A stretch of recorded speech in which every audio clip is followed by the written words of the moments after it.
अब की बार तेजस्वी सरकार की हमारे नेता तेजस्वी जी जो कहे थे वो किए और जो कहे हैं वो करें। कहाँ जाएगा अल्पसंख्यक टोटल 100 में 100 वोट जाएगा गठबंधन को, तेजस्वी यादव को। बहुत ऐसे चेहरे हैं सिवान से ही देखने को मिला, उन्होंने जनसुराज में शामिल हो गए। राजद में पहले कार्य करते थे, जनसुराज में चले जाएगा।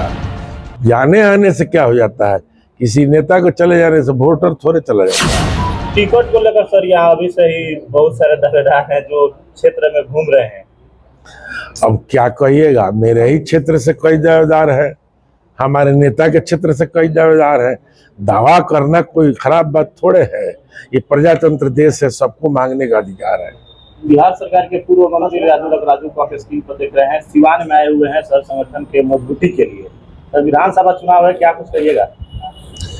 आज बैठक सिर्फ प्रखंड अध्यक्ष लोगों को रखा गया है।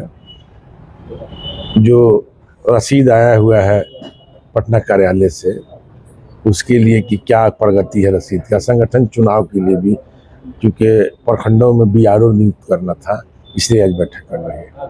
विधानसभा चुनाव है सर, किस तरह से तैयारियां चल रही है इस बार? क्या लग रहा है राजद सरकार बना पाएगी? अब की बार तेजस्वी सरकार, बिल्कुल जो नौजवानों में उमंग है, देखने लायक है। देहातों में जाइएगा तो पता लगेगा, हर जाति का बंधन टूट चुका है। इसलिए कि हमारे नेता तेजस्वी जी जो कहे थे वो किए और जो कहे हैं वो करेंगे।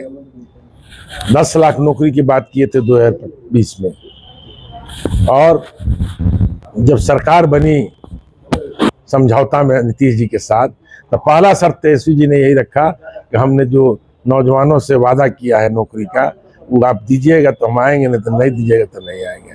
तो वादा को स्वीकार होगा। आपको याद होगा कि गांधी मैदान में 15 अगस्त के दिन नीतीश कुमार के मुंह से ऐलान तेजस्वी जी ने कराया कि 10 लाख नौकरी और जो है 10 लाख रोजगार हम देंगे, और जिसमें 5.5 लाख रोजगार लोगों को दिए तेजस्वी जी। अब आप कहिएगा कि नीतीश कुमार मुख्यमंत्री है तो आप तेजस्वी क्यों कर रहे हैं? तो मेरा कहना है कि 17 साल में एनडीए कहाँ थी, उससे नौकरी के नहीं थे। आप सुने होंगे 2020 में जब चुनाव का कैंपेनिंग लोग कर रहे थे कि ये नौकरी कहाँ से लाएगा, अपने बाप के यहाँ से लाएगा।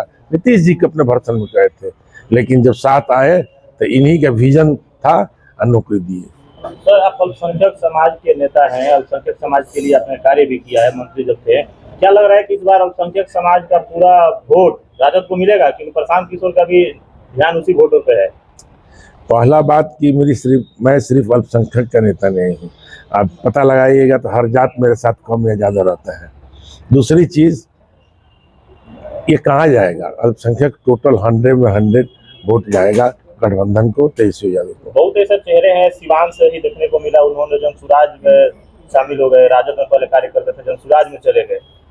समय बताएगा, वोट बताएगा, 2025 का रिजल्ट बताएगा। जाने आने से क्या हो जाता है, किसी नेता को चले जाने से वोटर थोड़े चला जाता है। टिकट को लेकर सर यहाँ अभी से ही बहुत सारे दावेदार हैं जो क्षेत्र में घूम रहे हैं। अब क्या कहिएगा, मेरे ही क्षेत्र से कई दावेदार है, हमारे नेता के क्षेत्र से कई दावेदार है। दावा करना कोई खराब बात थोड़े है, ये प्रजातंत्र देश है, सबको मांगने का अधिकार है। तेजस्वी यादव बोले थे कि सर्वे के आधार पर टिकट मिलेगा, इस पे कितना विश्वास हो रहा है आप लोग? सच में बिल्कुल बिल्कुल बिल्कुल, पिछले बार भी सर्वे कराए थे, सर्वे के आधार पर ही टिकट मिला था 20 में भी, और अभी भी सर्वे हो रहा है, सर्वे के आधार पर ही टिकट मिलेगा। क्या कुछ संदेश दीजिएगा सर? सिवान आज पहुंचे हुए हैं, सिवान वासी हम सिवान वालों को यही संदेश देंगे कि बीजेपी के लफड़ा में मत पीजिए, हिंदू मुस्लिम के झगड़ा में मत पीजिए। आप अपने एक जगह रहिए और अनेक लोग एक जगह होकर के महागठबंधन को वोट कीजिए, तेजस्वी यादव को वोट कीजिए।